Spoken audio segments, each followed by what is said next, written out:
Immobilier locatif en France versus aux États-Unis. Je vais vous donner les 6 différences dans cette vidéo pour que vous compreniez pourquoi est-ce que vous devez investir aux États-Unis.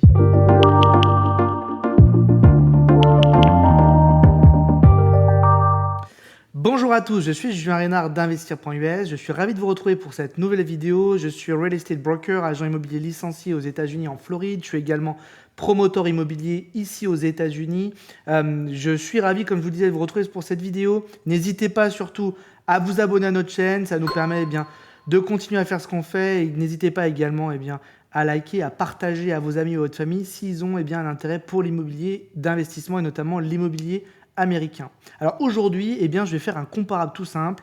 Vous le savez peut-être si vous me connaissez, si vous suivez mes vidéos, je suis français d'origine. Sûrement que il y en a un certain nombre d'entre vous qui êtes français derrière la caméra, en tout cas de me regarder. Je pense qu'il y a d'autres amis européens francophones qui également m'écoutent, belges, luxembourgeois. Je pense que le droit n'est pas très différent entre tous nos pays européens. Là, ce que je veux faire aujourd'hui, c'est vraiment vous montrer les différences entre l'immobilier locatif en France et l'immobilier aux États-Unis pour que vous compreniez pourquoi j'ai fait le choix de m'installer aux États-Unis et d'investir dans l'immobilier aux États-Unis de manière massive. La première chose, évidemment, quand on parle de locatif, c'est qu'il faut qu'on parle de bail locatif. Le bail est très différent entre la France et les États-Unis. Un bail aux États-Unis, c'est un contrat. Si je signe un bail d'1 an, en tant que locataire, je suis tenu de payer les 12 mois, en tout cas, de respecter le bail et de payer ce qui doit être derrière le bail. À partir du moment où je ne respecte pas le contrat, je me mets en défaut de contrat et donc je peux être soumis à une procédure légale, notamment une éviction, une expulsion.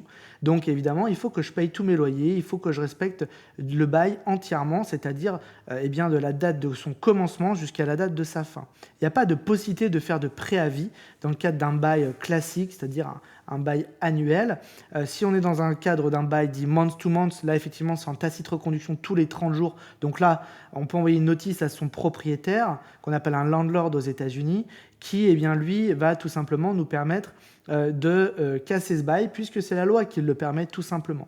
Dans certains baux, moi il m'arrive de mettre ce qu'on appelle des rent levy, c'est-à-dire qu'en gros des rent levy, ça permet, c'est un frais que le locataire paye pour lui permettre de casser le bail. Je préfère ça que le locataire soit dans une difficulté particulière et qu'il n'arrive plus à me payer, mais au moins c'est formalisé dans le bail. Alors généralement c'est 1 mois et demi à 2 mois de loyer, comme ça me permet de sécuriser tout simplement la période pendant laquelle la maison va être vacante à cause du locataire, si jamais ça se passe, et de remettre en location très rapidement derrière. La réalité, c'est que quand ça se passe déjà, c'est assez extraordinaire, hein. C'est pas du tout commun que les gens utilisent ça, parce que ça leur coûte beaucoup d'argent en plus du bail, du loyer en cours, hein. Donc ils doivent donner une notice avant et ça s'applique seulement 30 jours après.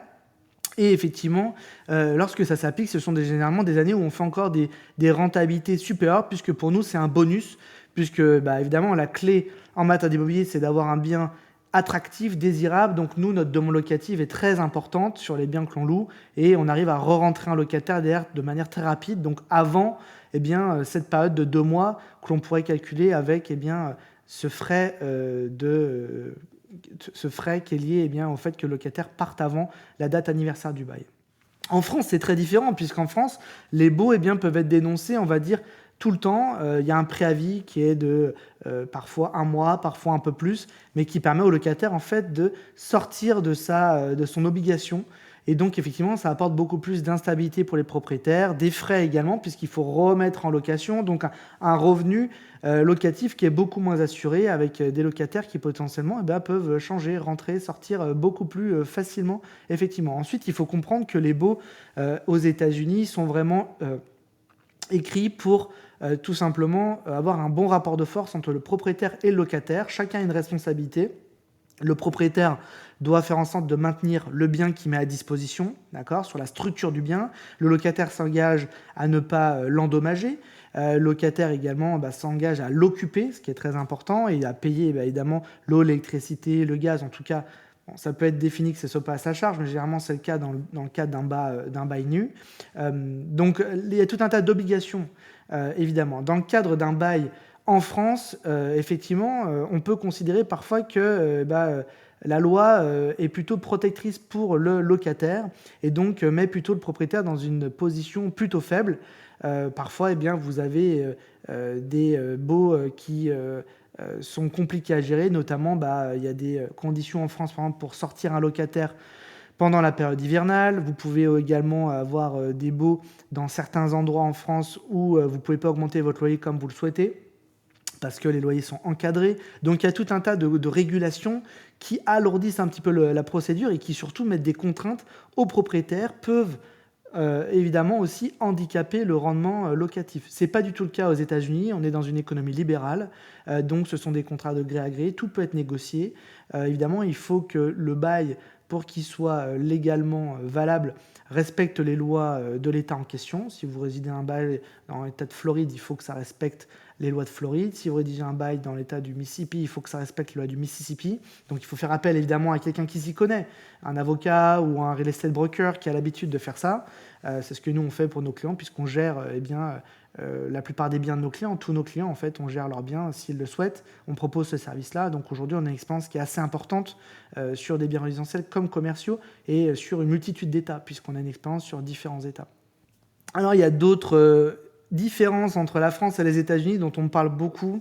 C'est notamment cette fameuse assurance loyer impayé qui est très commune en France. Alors, en fait, c'est une assurance qui est évidemment un produit d'assurance qui a été créé parce que la loi en France est, de mon point de vue, mal faite. Elle est plutôt en faveur des locataires et du coup, si vous ne payez pas, vous avez la sécurité d'être payé via votre assurance. C'est quelque chose qui n'est pas du tout commun aux États-Unis, tout simplement parce que ce rapport de force et la loi est extrêmement bien faite. C'est-à-dire si quelqu'un est en défaut de son bail, notamment à cause d'un loyer non payé, très vite, on peut procéder à une éviction, une procédure d'éviction. Nous, sur les counties où on travaille, Sarasota County ou Tishomingo County, en moins de 30 à 45 jours, le locataire est dehors.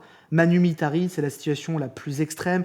J'ai eu très peu d'évictions à faire parce que tout simplement, c'est une procédure légale. Donc le locataire va se retrouver avec un petit casier judiciaire qui est lié à cette éviction. Et nous, quand on fait rentrer un locataire, évidemment, on fait ce qu'on appelle un screening vers son numéro de sécurité sociale. On peut voir tous ses antécédents criminels. Et notamment, s'il a déjà eu une éviction, également, on vérifie tous les antécédents de crédit score, donc s'il a des dettes, ce genre de choses. Mais je peux vous dire que quelqu'un qui a un antécédent criminel, et notamment qui a été évicté, expulsé, c'est quelqu'un qu'on ne va pas prendre parmi nos locataires, comme tous les propriétaires. Donc, évidemment, ça se passe de manière, on va dire, très extraordinaire sur d'éviction. Et c'est pour ça aussi que ces assurances impayées ne sont pas du tout communes. J'imagine bien qu'il y a des produits, mais c'est vraiment pas commun aux États-Unis parce que les gens doivent payer le loyer. Et tout ça passe évidemment par le background check, le screening en amont, le travail du gestionnaire locatif qui doit être fait correctement pour vérifier que le locataire peut tout simplement supporter le loyer et les charges qui sont liées au loyer. Alors le dépôt de garantie généralement sur les baux est de l'ordre de 1 à 2 mois aux États-Unis, c'est plutôt 1 mois. Je sais qu'en France, il y a aujourd'hui, je pense, une restriction par rapport à ça. Ça peut être 1 mois maximum. Donc voilà, encore une fois, une régulation qui n'existe pas aux États-Unis et beaucoup plus de liberté pour les propriétaires. Alors, en parlant du dépôt de garantie, évidemment, celui-ci doit être utilisé si le propriétaire en a besoin. Il faut simplement, aux États-Unis, expliquer ce pourquoi on le garde et qu'est-ce qui, tout simplement, doit être réparé, ce qui a été endommagé par le locataire et pourquoi est-ce qu'on doit le garder. Donc, on doit supporter ça, évidemment, par des photos, des factures, évidemment. Mais on peut garder tout ou une partie du dépôt de garantie. En France, c'est également le cas, mais ça peut être lié effectivement à des procédures, puisque en France, les locataires sont extrêmement soutenus, notamment par des associations de ce genre de choses, et très vite, on peut être dans un cas abusif, ce qui n'est pas effectivement très commun aux États-Unis, encore une fois, où c'est une relation entre deux parties, et donc simplement, ça doit être supporté, illustré par des factures si on garde une partie du dépôt de garantie.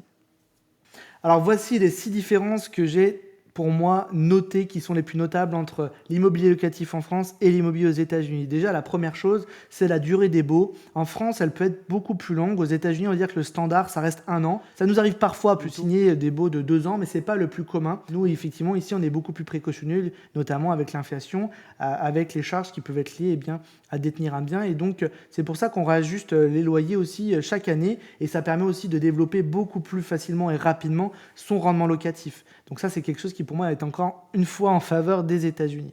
La protection du locataire, voici une très grosse différence effectivement entre mon pays d'origine, la France, et puis le pays où je vis aujourd'hui aux États-Unis. C'est ça aussi qui me plaît beaucoup dans ce qu'on fait aussi, c'est que Pour moi, la balle est au centre aux États-Unis. Il y a un très bon rapport de force entre le locataire et le propriétaire. On est là pour le locataire. Il ne faut pas devenir ce qu'on appelle des slumlords, c'est-à-dire vraiment des propriétaires véreux qui ne veulent pas tout simplement s'occuper du bien et que le locataire vit dans de mauvaises conditions. Non, ça, ce n'est pas le cas. Il faut faire ce qu'il y a à faire, maintenir le bien correctement et surtout s'occuper de la responsabilité en tant que propriétaire. Mais à côté de ça, le locataire non plus n'a pas plus de protection parce qu'il est locataire, il est client, il doit payer, il doit respecter le bien qui a été mis à disposition et respecter l'accord, le bail qui a été signé. Ce n'est pas le cas de mon point de vue en France où il y a un certain nombre de régulations, de protections pour le locataire qui biaisent complètement le marché. Je parlais plus tôt notamment de cette période hivernale où on ne peut pas faire une expulsion de locataire, c'est incroyable. Les procédures à rallonge pour faire une éviction de manière globale, c'est aussi insupportable pour les propriétaires. Aujourd'hui, il y a tout un tas de biens qui sont soumis à des normes thermiques. Ça, c'est quelque chose qui n'existe pas aux États-Unis et donc qui vont forcément handicaper la rentabilité des biens locatifs en France puisqu'il faut les mettre à niveau. Enfin, vous avez tout un tas de choses qui sont pour moi trop de régulation et surtout une protection beaucoup plus forte du point de vue du locataire au détriment du propriétaire. Augmentation des loyers, encore une autre différence, il n'y a pas de régulation où c'est vraiment des cas très précis, dans des états très précis aux États-Unis, mais globalement vous êtes libre de faire ce que vous voulez. Nous, ça nous est arrivé d'augmenter des loyers de 30% d'une année à une autre parce que le marché, c'était celui-ci. C'est aussi, bien sûr, possible de ne pas augmenter le loyer d'une année à une autre. Tout dépend du marché. En fait, tout simplement se régule avec le marché aux États-Unis. En France, vous avez encore une fois des régulations et des caps de loyer à ne pas dépasser qui sont imposés parfois par les mairies. Et ça, c'est quelque chose aussi qui me paraît insupportable parce que les propriétaires prennent un risque en achetant des biens, attendent un retour sur investissement. Et effectivement, ce retour sur investissement peut être biaisé parce qu'une mairie va décider du jour au lendemain de mettre un cap de loyer. Ça peut également handicaper la valeur des biens, puisqu'évidemment, si ce sont des biens d'investissement, des surfaces spécifiques, un immeuble de rapport ou des petites surfaces vraiment destinées à du locatif, effectivement, ça peut complètement biaiser la valeur, puisqu'évidemment, le bien va perdre en valeur parce que sa valeur locative va être diminuée. Chez nous, aux États-Unis, ce n'est pas le cas, pas du tout le cas. Vous êtes vraiment sur un marché très libre.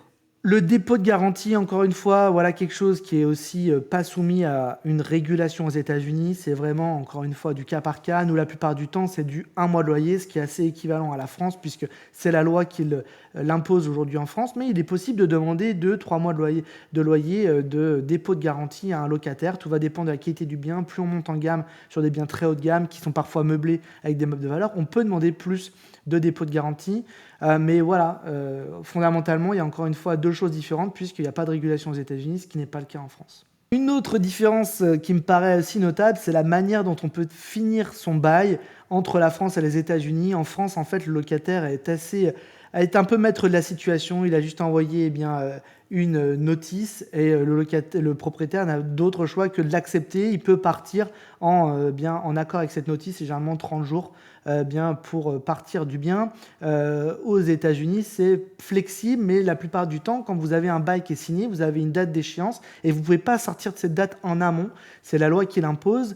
Donc, tout va dépendre de quel type de bail dont on parle aux États-Unis, mais le bail standard 1 an, vous ne pouvez pas sortir avant de votre date, sur la date qui est notée sur votre bail, ou vous allez vous mettre en défaut tout simplement de votre bail. Et enfin, l'apothéose, évidemment, j'ai gardé le meilleur pour la fin sur le dernier point de différence qui pour moi est notable, c'est évidemment les expulsions sur un mauvais locataire qui ne vous paye pas, qui dégrade le bien ou pire que le squat. Et bien évidemment, aux États-Unis, ce n'est pas possible parce que vous avez une procédure tout de suite qui se met en place. Je vous donne un exemple. Nous, tous nos loyers, on les collecte le 1er de chaque mois. On donne 4 jours de grâce. À partir du 5e mois, déjà, il y a une pénalité de retard de $50 par jour, généralement, par pénalité de retard. Et croyez-moi que le locataire y paye et vous avertisse avant. Ou alors, cas très rare, c'est pas le cas, mais ces gens-là, généralement, font pas long feu avec nous. Mais pire que ça, si jamais le locataire n'est pas capable de payer, dont on n'a pas de nouvelles, on n'a pas de résolution possible, très vite, ça va partir chez notre avocat. Et lui va formuler, tout simplement, une notice d'expulsion auprès du tribunal compétent, donc c'est le tribunal du county, qui va tout simplement ordonner un hearing, c'est-à-dire un jugement. Il va appeler les deux parties, le propriétaire et le locataire, à être convoqués au tribunal. Et puis là, évidemment, vont être débattus ce qui n'est pas vraiment un débat. C'est-à-dire que si on n'est pas reçu le paiement, il ne pourra pas produire la preuve, le locataire, que le paiement a été envoyé. Et donc, une notice d'éviction va être formulée. Immédiatement, il devra quitter les lieux. Généralement, les hearings, Tishomingo County, c'est très rapide, c'est 15 jours. Nous, sur les marchés où on travaille, ça va très très vite. Sarasota County, c'est plutôt 30 jours. Mais ça défile et les locataires n'ont aucun intérêt à avoir une notice d'éviction, comme je vous disais, puisqu'après, ça va se garder. On va avoir cette notice d'éviction qui va être public recordée, c'est-à-dire que vous taperez le nom du locataire en ligne. Potentiellement, vous pourrez voir qu'il y a eu un jugement rendu en sa défaveur. Et puis, évidemment, quand nous, en tant que gestionnaire, on a des logiciels spécialisés qui nous permettent de voir tous les antécédents, ça ressortira à chaque fois. Et ce sont des gens qui auront quasiment aucune possibilité de retrouver un logement derrière avec un propriétaire digne de ce nom, puisque ils auront une éviction.